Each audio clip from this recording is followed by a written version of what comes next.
The Hat Seller and the Monkeys. There was a hat seller in the city who went to the market every day to sell hats, and he returned home with what was left to sell them the next day. One day after he sold some hats, he passed by a forest on his way home. The weather was hot, and he was exhausted. He decided to sit under a big tree to rest in the shade for a while, and quickly fell asleep.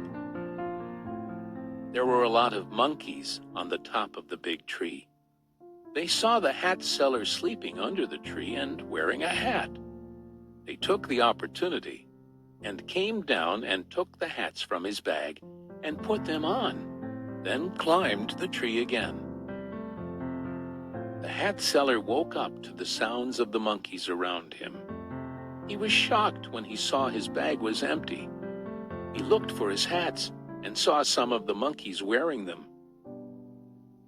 The hat seller tried to think of a way to get his hats back.